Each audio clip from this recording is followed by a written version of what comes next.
You guys are one step away from achieving your fitness goals. A lot of the time, you know, for the most part, what to do training-wise, what to do nutrition-wise, but you just have to be able to integrate that into your life. Now, taking a step back, I want to become a world champion. You know, I need to plan ahead. I need to make sure I'm putting in the work, not just for prep, but to bulk, to do mini cuts, to make sure I'm optimally progressing towards my goal. And now I want to help bridge that gap and bring the training and nutrition protocol into your life. Now this is why I'm gonna be documenting my mini cut before I get into my prep to become a world champion and show you how easy it is to implement into your lifestyle. So I want you guys to follow along and take this information so you guys can integrate it seamlessly into your life.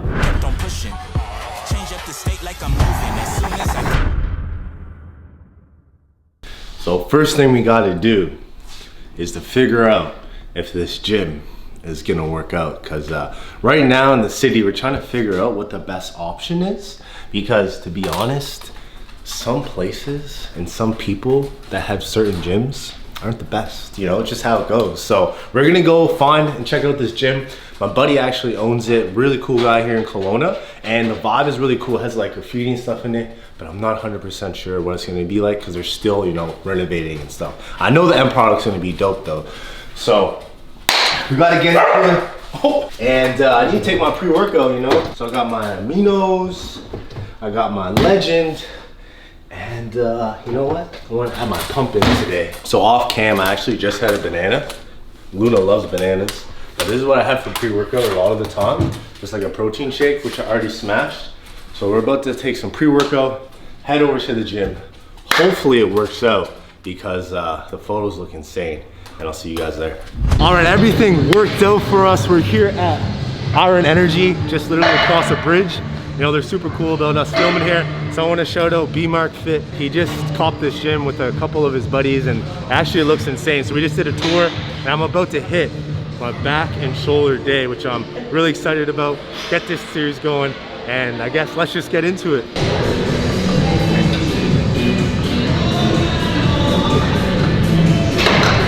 Warming up, but I want to tell you guys a little secret, right? You know, motivation is gonna come and go. Discipline is what's gonna actually get you the results. And sometimes when you're working towards your goal, you don't actually execute what you need to do to get there. So I think a lot of people, all they have to do is take a step back and look at their time management. Now, you know, don't overlook this. Look at your calendar. Are you having time to prep your food? Are you having time to actually hit your macros, to go to the gym, to hit your cardio? You know, all this information that I'm sharing with you is gonna be useless if you can't even follow the protocol. So take a step back, look at that. Are you actually taking action in your day to execute the plan that you need to hit your goals?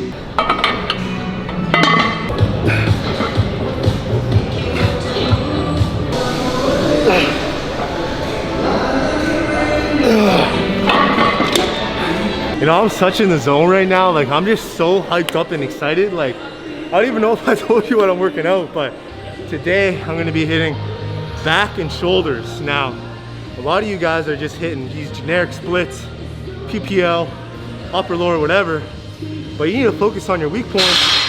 If you don't focus on your weak points, you're gonna be looking exactly the same with the same proportions, just enhanced. So if you think about this day is here to improve my V-taper. You'll get those cap delts, lats, and focus on what I need to bring up. So when you're looking at your workout program, make sure you're adjusting it. If it's a PPL, adjust the volume so more sets goes towards what you personally need to work on.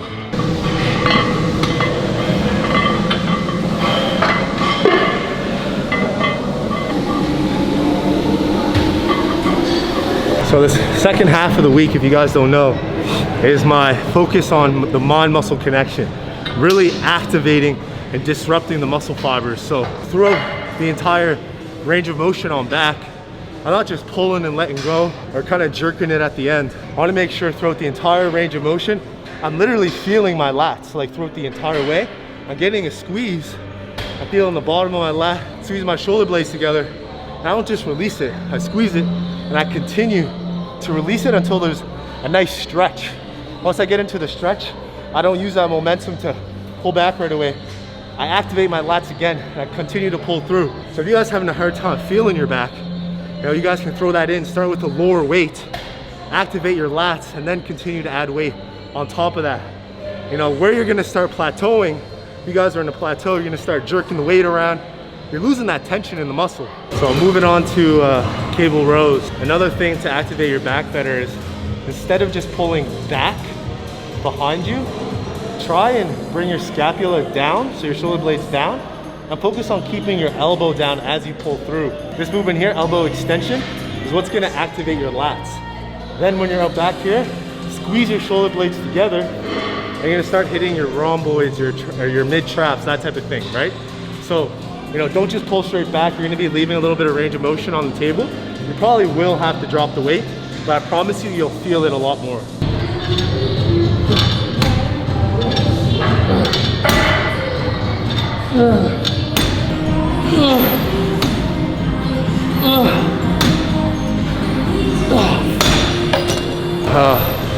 Supposed to be aiming for around 12 reps. You gotta hit that RPE correct.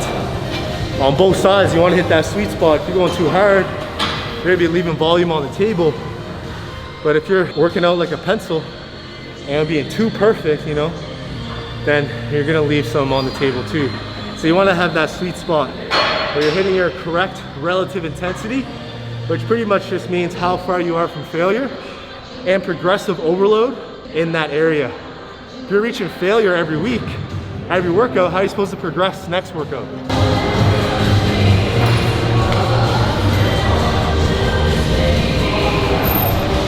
To be honest, those cables felt kind of weird. So I'm probably gonna switch up the exercise for next week, but I'm doing dumbbell shoulder press. And I'm gonna have to leave my ego at the door, because not long ago, I did a pushing workout where I was using my chest, I was hitting some shoulder.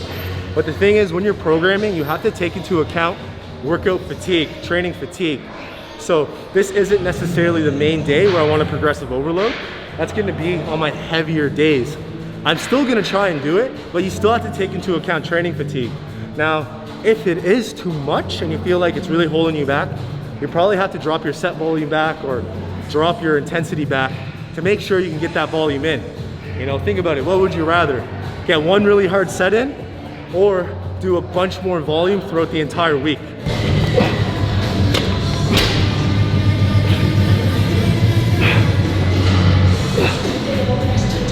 Oh wait.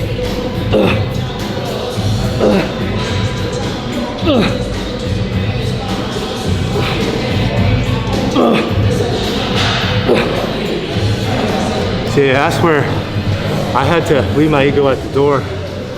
Last workout, I hit the hundreds for like 8. Was it like 8, bro? Yeah. Something like that, 7, at least 7. There was one more than you were supposed to do. And then today I hit the 70s. The thing is, next week, I'm gonna aim to hit the hundreds again for another rep. And then try and hit the 70s again for another rep. So each day, individually, you're not gonna be your best. You wanna be your best over the long term, not just for one single set.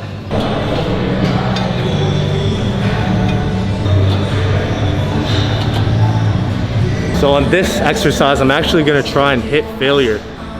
So there is merit trying to push the limit, but you just have to make sure you're controlling it, where you're putting in enough stimulus to induce growth, but you're also able to recover. Now, you don't wanna do these stupid things like train harder than last time, because you're gonna hit a wall, you're gonna get rhabdo. So you don't want to do shit like that, but you need to make sure you're measuring things and make very small changes, like I said earlier. On your coattails, no fail. You better rescale. Blackmail, still gon' prevail. Don't care. Honestly, loving the vibe here. Like day number 1 in the books. Like I can't wait to come here to work out again. Just feels so great. And funny thing is, I ran into my boy, one of my friends, Brandon, and he's actually prepping for the Vancouver show. I'm helping coach him. He's a coach himself. You know, if you guys want to make sure you guys follow him on Instagram. He gives out a lot of quality information, I want to show you guys where he's at. I believe we're like 12, 13 weeks out, and he's looking crazy. Nice, man. Woo! This guy's looking crazy. I'm so excited for him. We're gonna be doing the local Kelowna show, but before we hit that, we're gonna be hitting Vancouver. Yes, you guys can follow me on Instagram. My tag is Brandon Emsley, so you can just check me out there for. I'm gonna be providing content on my Facebook, on my Instagram. Yeah. Now, honestly, like Brandon, I first moved here to Kelowna like 5 years ago. He's one of the first guys that I met, and he's so humble, such a nice guy. I do really feel like if you like my content, you'll definitely like Brandon. He's such a good guy. And I think he's gonna be getting that pro card. So we're definitely shooting for it. His physique is at that level. I'm so blessed to have the opportunity to be able to work with him. And it's motivating me because I'm gonna be competing this year. And if he does go pro, we might have to be stepping on stage beside each other. So that's the goal, man. Yeah, man, I'm excited. I'm excited. It's gonna be fire, man. Anyways, guys, I really had a great time just getting into the groove today. Feels like a fresh start. I'm so motivated. I just want to keep that momentum up. So remember what I said today. Make sure you make that change. Take that step forward and execute what you have to do to get to your goal. If that's time blocking, if that's making a list on what you have to do, whatever you need, make sure it happens, and then look at the details, training, nutrition, all that type of stuff. But I guess that wraps it up. Episode 1 done. Please like, comment, subscribe. I'll see you guys in the next one.